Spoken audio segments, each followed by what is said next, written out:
Podcast. 91 FM Tangerang Radio, satu suara untuk kearifan lokal. Hadatolan, halo, selamat sore. Bagaimana kabar Hadatolan semua? 91 Podcast hadir lagi untuk kali ini bersama saya Oki, dan tentunya bersama juga dengan tamu spesial kita dari DPRD Kabupaten Tangerang. Untuk edisi hari ini saya bersama dengan Bapak Ustur Ubaidi, SPDI, Komisi 1 DPRD Kabupaten Tangerang, bidang pemerintahan, hukum, dan hak asasi manusia dari fraksi PKB. Halo Abang Ustur, abang aja manggilnya ya. Boleh. Oke, agak majuan dikit dong. Boleh. Nah, siap. Gimana kabarnya Bang? Alhamdulillah, baik-baik. Luar biasa, terima kasih sudah hadir di Tangerang Radio untuk bisa ngobrol. Kali ini kita seputar bahasnya tugas dan fungsi Komisi 1 DPRD Kabupaten Tangerang. Boleh diceritain dong Bang, berarti udah berapa lama di Dewan? Saya karena penggantian terwaktu. Sebelumnya almarhum Pak Burhan. Oke.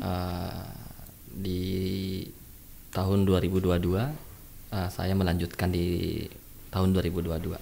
Melanjutkan dari 2022 bulan Maret kayaknya. Maret ya, berarti udah 1 tahun setengah lah ya, gitu ya. Iya. Mau 1 tahun setengah. Iya. Gimana, seru Bang? Asik-asik aja. Nah, kalau di bidang Abang ini tugasnya kayak gimana sih? Di Komisi 1 sebenarnya memang seluruh anggota Dewan memang hampir sama sebenarnya.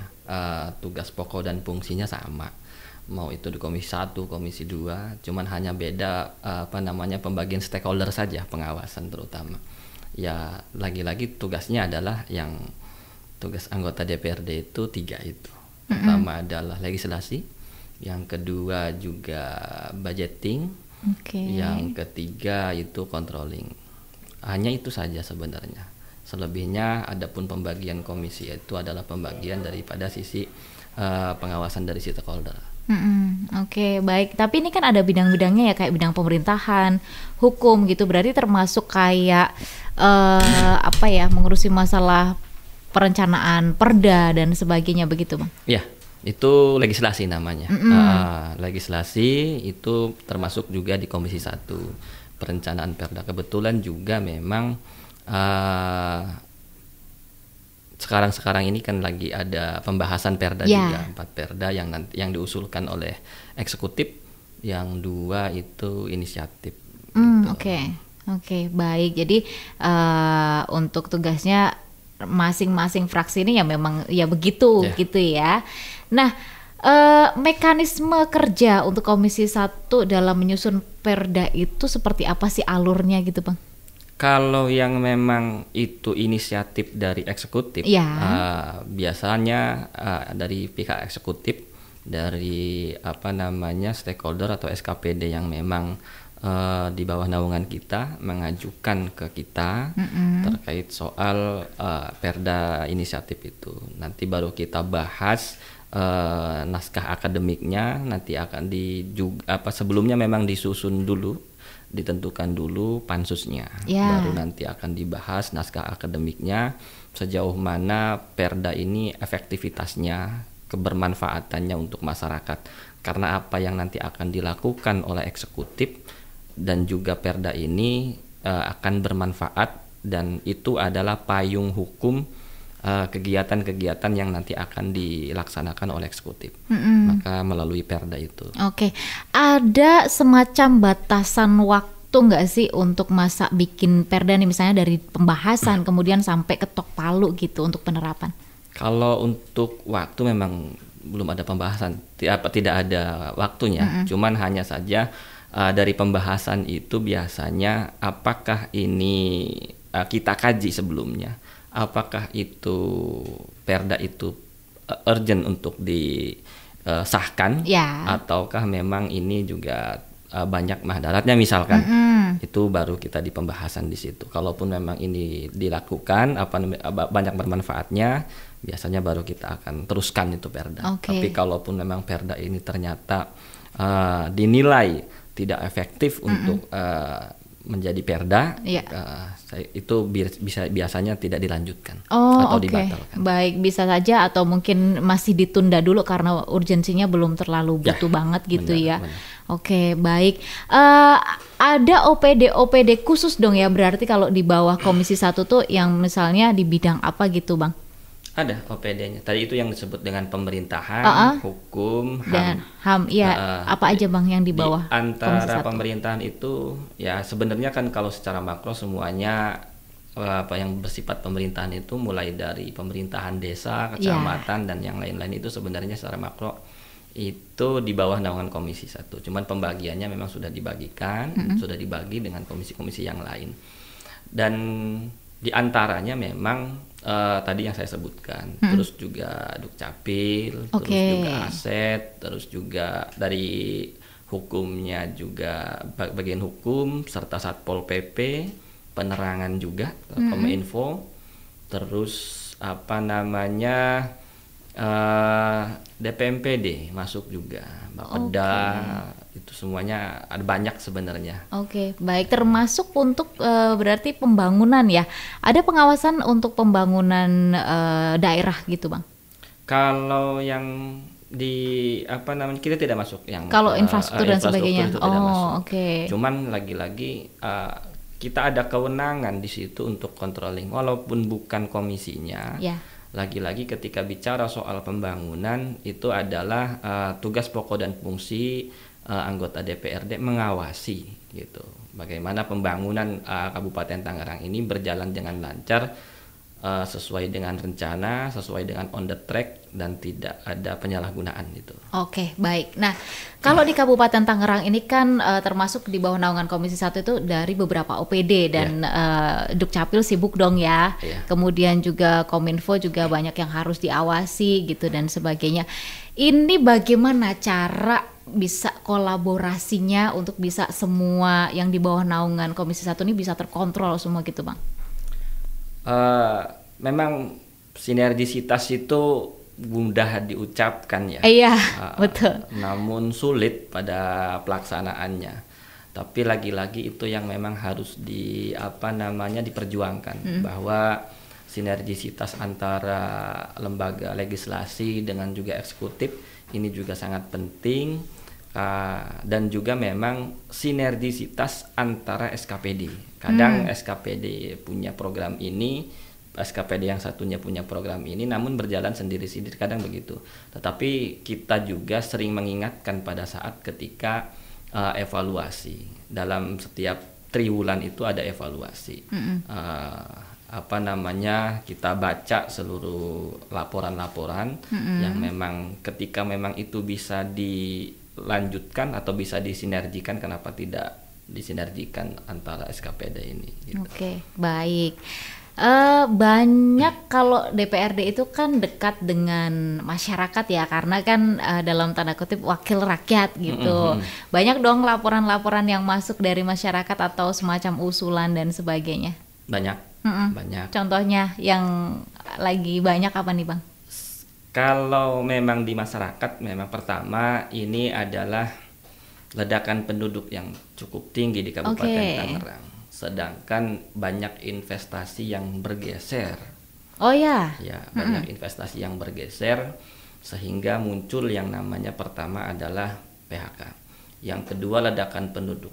Dari SMK aja kita bisa lihat bahwa ada 21.000 lulusan SMK di Kabupaten Tangerang. Itu baru SMK.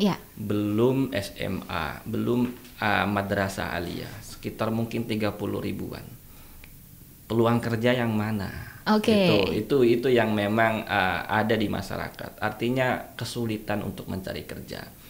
Nah, itu yang memang aspirasi yang banyak di masyarakat. Namun soal itu juga kan ini soal swasta yang memang bagaimanapun juga kita tekankan bagaimana investasi ini, kenyamanan investasi ini juga tetap berjalan dan nyaman begitu, tidak ada gangguan-gangguan dari yang lain. Yang kedua, ya tidak bisa dinafikan, kalaupun ini bonus demografi ini dimanfaatkan dengan baik, saya kira masih bisa melalui pembentukan wirausaha. Gitu. Maka coba kita uh, arahkan untuk wirausaha. Walaupun paradigma masyarakat masih kecenderungannya adalah kerja lah ya. Oke. Baik, ini menarik sekali ya Hadatolan terkait dengan masukan dari masyarakat, karena memang DPRD ini kan yaitu tadi banyak terima masukan, laporan dari masyarakat juga tentunya untuk memposisikan ataupun juga bisa menyelaraskan antara pemerintah dengan kemauan masyarakat begitu. Nah, tentu ada trik bagaimana tetap bisa melayani masyarakat tetapi juga menjalin hubungan baik dengan dinas terkait lah, katakan seperti itu. Sebentar lagi kita akan bahas selengkapnya. Untuk Hadatolan semua pastikan tetap stay tune. Anda yang punya pertanyaan kepada Bang Ustur silakan ya, bisa sampaikan di 0811 945 8991. KB menemani Hadatolan semua. Nah, untuk Hadatolan yang punya pertanyaan silakan langsung aja ketik ya, kirimkan di 0811 945 8991. Tadi berkaitan dengan tugas-tugas kemudian fungsinya, ada beberapa OPD di bawah naungan Komisi 1 DPRD. Banyak masukan dari masyarakat. Tentu kita harus menjalin kerjasama dengan keduanya dong ya Bang. Ada trik-trik khusus nggak sih untuk bisa tetap seimbang ke masyarakat? Oke, permintaan masyarakat oke, dari dinas juga bisa melayani gitu. Memang sejatinya harus begitu. Iya. Harus begitu. Dua-duanya harus imbang. Memang kita juga tidak bisa memaksakan apa yang memang menjadi keinginan masyarakat semuanya. Oke. Itu. Jadi memang ketika aspirasi masyarakat yang sekiranya tadi bisa kita sampaikan di OPD teknis atau di pemerintahan, ya kita sampaikan. Tapi memang ketika bicara masyarakat ada hal-hal yang memang di luar daripada kewenangan kita, ya kita juga memang jelaskan bahwa tidak semuanya juga aspirasi itu kita bisa laksanakan. Oke. Baik. Kalau dari Komisi 1 tuh anggotanya banyak Bang? Ada 11-an kayaknya. 11. Oh, ada 11. Gitu. Baik. Ini untuk anggota Komisi 1 ya. Pemilihan untuk masuk anggotanya itu ada mekanisme tersendiri dong ya. Bagaimana yang memang dia pembagian kursinya gitu. Ya. Kalau komisi itu sebenarnya usulan daripada fraksi. Jadi kita ditempatkan di komisi mana itu diusulkan oleh daripada fraksi. Jadi fraksi yang mengusulkan kita ditempatkan di komisi mana.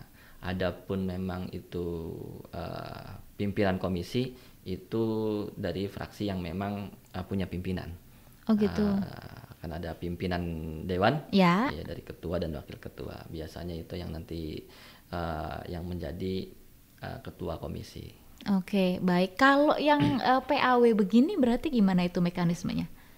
Kalau PAW ini ya karena pertama PAW itu ya kita partai mengusulkan suara kedua terbanyak untuk menjadi pengganti yang sebelumnya.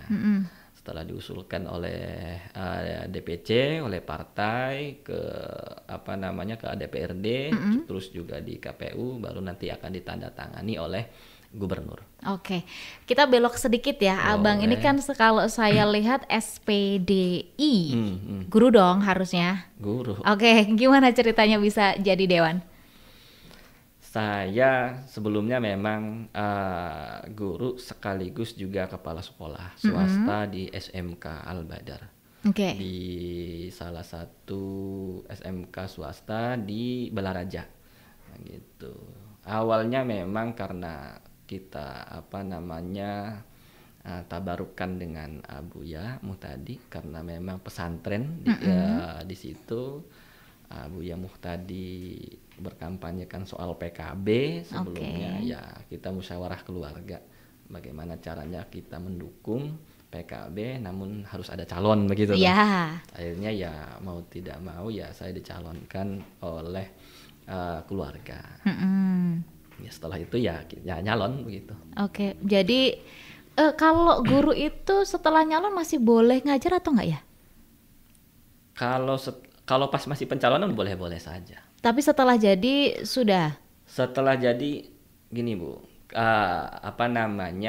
kita juga ada skala prioritas bahwa ini adalah amanat yang tidak main-main, gitu, yang memang harus kerja totalitas, maka harus diprioritaskan. Sehingga memang akhirnya saya memutuskan bahwa untuk tidak lagi mengajar, saya fokus ke apa yang memang menjadi amanat yang sudah diemban hari ini. Oke, nah setelah jadi dewan ini, tentu ada motivasi selain tadi dicalonkan oleh keluarga gitu ya, sehingga akhirnya jadilah seperti sekarang ini gitu. Seperti apa sih Bang melihatnya? Motivasinya gitu. Pertama memang ini amanat, Pak. Amanah yang memang harus dijalankan dengan baik. Intinya itu saja. Karena di belakang kita ada banyak masyarakat yang memang berharap bahwa akan ada perubahan, akan ada kebermanfaatan dari anggota DPRD ini, dan itu yang memang menjadi motivasi saya. Jadi kebermanfaatan pribadi saya tentunya akan lebih bermanfaatnya ketika punya jabatan. Nah, jabatan itulah yang akan memang saya manfaatkan seluas-luasnya untuk masyarakat. Gitu. Secara pribadi, ada nggak mimpi besar yang memang Abang ingin rubah secara nih pas posisi saya seperti ini nih harus bisa berubah ketika saya sedang menjabat ini gitu? Pertama memang dari sisi pendidikan, Pak. Karena memang saya dari pendidikan.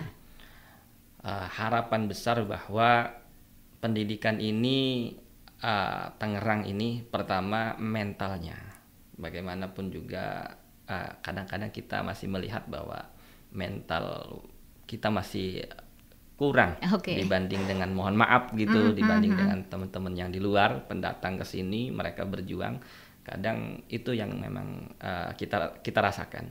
Yang kedua juga dari sisi kualitas, itu harapan besar itu juga kualitas. Ketiga memang harapan besar saya akan adanya politeknik di Kabupaten Tangerang agar mensinergikan antara alumni SMK, alumni dari warga Kabupaten Tangerang, sinergi kompetensinya dengan kebutuhan industri. Nah, itu karena memang masih banyak sekolah atau juga lulusan kampus yang tidak sinergi dengan kebutuhan industri. Itu yang memang harapan besar saya, mudah-mudahan Kabupaten Tangerang punya politeknik yang memang berbasis industri dan juga link and match dengan industrinya, sehingga memang bukan lagi kita yang butuh industri atau bukan lagi alumni yang butuh industri, tapi industri itulah yang membutuhkan SDM di Kabupaten Tangerang itu. Baik. Ini upayanya tentunya berarti sudah dilakukan dong ya, mengkomunikasikan semacam ini. Kalau dari komunikasi, ya kita sudah lakukan komunikasi, namun memang ya perlu diperhatikan juga kewenangan kita juga masih terbatas soal dan juga progres karena ini kan jangka panjang rencana yang cukup besar gitu kan ya. Mudah-mudahan bisa direalisasikan sama Pak Bupati gitu. Evaluasi Bang untuk semua aspek di bawah naungan Komisi 1 itu seperti apa sih di Kabupaten Tangerang ini? Evaluasi? Baik dari bidang pemerintahan, hukum sama HAM-nya. Di setiap triwulan memang kita mengadakan evaluasi, gitu. Evaluasi semuanya yang memang SKPD di bawah naungan kita. Namun tadi yang saya sampaikan bahwa sinergisitas yang gampang diucapkan itu susah direalisasikan, itu yang penting. Padahal ketika kita melihat kecenderungan bicara satu program saja, mohon maaf, tentang kebersihan. Kalau kita bicara kebersihan itu disinergikan. Mulai dari desa, bahwa ada program prioritas soal kebersihan dengan koordinatornya adalah camat. Terus kecamatan punya program kebersihan dan yang berkesinambungan antara kebersihan desa dan kebersihan program kecamatan, serta juga di DLHK misalkan. Itu adalah sinergi yang saya kira akan selesai kebersihan ini. Namun ini kadang kita berjalan masing-masing. Padahal muaranya semuanya itu bicara soal persoalan lah, kompleksitas persoalan itu muaranya sebenarnya dari desa. Nah, desa ini yang memang harus kita coba diskusi lebih banyak lagi bagaimana program-program desa bersinergi dengan program Kabupaten Tangerang. Oke. Kalau abang nih misalnya ke masyarakat ada punya program pribadi nggak, kayak misalkan inovasi apa abang ngadain pertemuan secara khusus dengan masyarakat seperti itu? Kalau soal pertemuan ya kita di rumah itu ada saung namanya saung kebangkitan ya, saung aspirasi. Di situ saya Sabtu Minggu ya rame Pak Bu gitu ya, Sabtu Minggu ya rame gitu tuh. Di salah satunya di di Kecamatan Solear dan satunya lagi di Kecamatan Balaraja. Ya kita memang lebih banyak mendengar keluh kesahnya dari masyarakat. Apa yang memang coba kita bisa bantu ya dibantu gitu. Soal infrastruktur, soal pemberdayaan atau soal peningkatan SDM. Oke. Gitu. Kalau ya bicaranya seperti itu.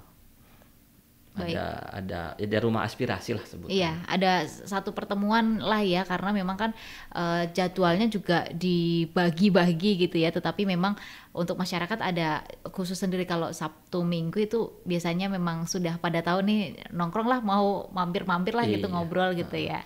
Oke, baik. Itu ada pertanyaan dari Haretolan yang sudah masuk, nanti kita akan sampaikan. Jadi ditunggu Haretolan jawabannya dari Bapak DPRD kita ini dari Komisi 1 saat lagi. Untuk Anda yang masih punya pertanyaan juga silakan, boleh, masih kita tunggu partisipasi dari Anda di 0811 945 8991. Kita akan lanjutkan obrolan kita sesaat lagi. 91 Podcast kita lanjutkan. Haretolan masih bersama dengan Bang Ustur Ubaidi, Komisi 1 DPRD Kabupaten Tangerang dari fraksi PKB untuk Haretolan semua di edisi podcast hari ini. Ada yang sudah bertanya, Abang kita boleh sampaikan ya, dari 0896 0358 sekian dari Pak Aceng di Cisoka.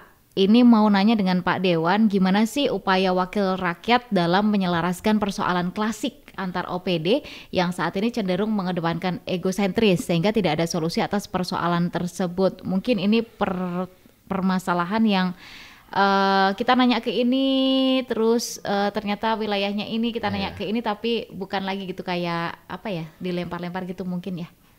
Gimana tuh Bang? Ya memang tadi sebenarnya sudah disampaikan bahwa sinergisitas itu tadi saya sampaikan. Lagi-lagi hal yang mudah diucapkan tapi sulit untuk dilaksanakan. Betul. Hampir setiap evaluasi saya bicara soal sinergisitas karena memang ketercapaian untuk sebuah program atau visinya Pak Bupati itu adalah awalnya adalah sinergisitas dari semua OPD itu saja. Gitu, tidak berjalan sendiri-sendiri. Namun memang ada beberapa yang memang hal-hal yang memang belum sinergi gitu tuh. Itu sebenarnya karena pertama saya baru Pak Bu di anggota DPRD dan juga memang bukan banggar. Sinergisitas itu bisa dibuat atau dilihat itu dari mulai perencanaan. Perencanaan itu kita bisa lihat dari badan anggaran sebelumnya. Bagaimana kita melihat nanti postur anggaran seperti apa, terus juga nanti program-program SKPD ini seperti apa, kita bisa sinkronkan di situ. Namun karena ada pembagian tugas juga bahwa di DPRD itu ada AKD, ada Banmus, ada Banggar, ada Bampemperda. Nah, itu juga memang pembagian tugas. Namun itu adalah fraksi mewakili daripada praksi karena memang saya diwakilkan praksi bukan di Banggar. Postur itu juga kita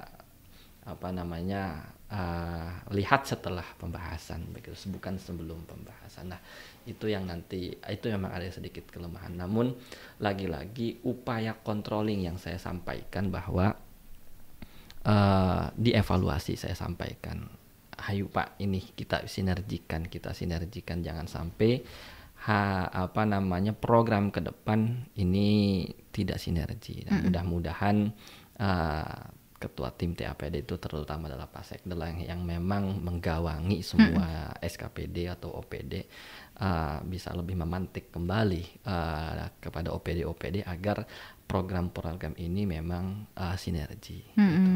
Oke, dan tentunya berjalan sesuai dengan mungkin keinginan masyarakat gitu ya. Macam-macam usulan masyarakat itu banyak sekali dan tentunya tidak sedikit yang mungkin agak ya gimana ya kalau sama DPRD. Bagaimana sih Bang untuk bisa membangun kepercayaan masyarakat kepada dewan gitu? Untuk membangun kepercayaan ini adalah sebenarnya dengan politik kehadiran saja, Bu. Kita anggota DPRD memang harus hadir di masyarakat. Walaupun masyarakat tidak mau tahu bahwa kewenangan dewan itu sebenarnya hanya dibatasi semacam itu. Baik. Namun masyarakat itu akan senang ketika sudah didengar. Minimal itu saja sudah didengar. Apalagi sampai kita bisa merealisasikan apa yang memang diaspirasikan. Gitu. Namun kita juga dibantu dengan pokok-pokok pikiran yang itu sangat luas. Sehingga memang alhamdulillah terbantu bagaimana aspirasi masyarakat ini juga sedikitnya bisa dijawab. Oke, baik. Pemilu itu Februari, ya. Februari. Berarti kalau PAW begini ikut selesai gitu Bang? Atau gimana? Selesai. Lanjut. Oke, luar biasa. Baik. Dari fraksi PKB dapil mana Bang? Dapil 1. Itu meliputi? Dapil 1 itu meliputi Tiga Raksa, Jambe, Cisoka, Solear, Balaraja, dan Jayanti. Oke, baik. Mudah-mudahan lancar, Abang. Terakhir, harapan dong untuk masyarakat ataupun juga pemerintah Kabupaten Tangerang. Untuk pemerintah Kabupaten Tangerang memang kepada masyarakat tentunya pembangunan sebenarnya sudah diakselerasikan. Namun bicara keterpuasan atau misalkan memang belum memenuhi ekspektasi seluruh masyarakat kabupaten, ya. Namun upaya kita sebagai pemerintah Kabupaten Tangerang ini juga memang terus upaya, terutama dari sisi sektor pembangunan di infrastruktur gitu tuh. Mudah-mudahan ke depan infrastruktur sudah selesai, sudah bagus, yang lain-lain kita juga akan bergeser pada paradigma yang lain gitu tuh, terutama dari sisi pemberdayaan atau hal-hal yang lain. Karena memang pemerintah pusat pun sudah mengantisipasi soal bonus demografi. Dan salah satu ledakan bonus demografi itu adalah di Kabupaten Tangerang. Kita sudah bisa lihat 3 juta penduduk di Kabupaten Tangerang, yang itu bukan angka sedikit, tetapi angka yang banyak dan akan kita apakan gitu. Itu yang nanti harus diantisipasi bagaimana pengelolaan bonus demografi yang baik. Baik. Tentu ada tantangan-tantangan yang cukup banyak ya ke depan, bagaimana menyikapi itu, Bang? Ya, tantangan-tantangan itu.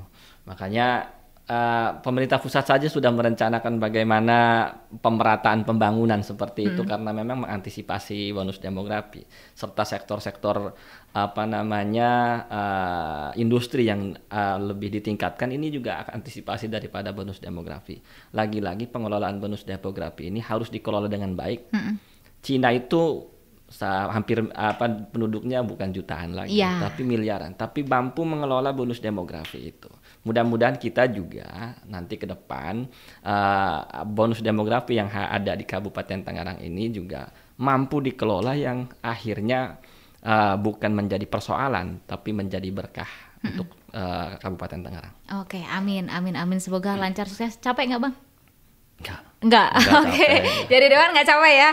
Bismillah, semangat terus, pokoknya lancar untuk depannya, sukses terus, sehat selalu Abang, dan salam untuk teman-teman Komisi 1 DPRD Kabupaten Tangerang. Kita tuntas ya untuk 91 podcast edisi hari ini. Terima kasih untuk waktunya. Sama-sama. Dan program-programnya semoga bisa jalan terus dan terus bisa nampung aspirasi masyarakat, dan tentunya juga bisa ikut membantu menyelesaikannya, tentunya seperti itu. Demikian Hadatolan, saya Oki dan juga Bang Usur Ubaidi, Komisi 1 DPRD Kabupaten Tangerang dari fraksi PKB. Pamit dari 91 Podcast. Terima kasih untuk semuanya. Jangan lupa like, comment, subscribe, dan juga share semuanya biar tahu ya program-programnya Komisi 1 DPRD Kabupaten Tangerang. Bye-bye. Assalamualaikum warahmatullahi wabarakatuh.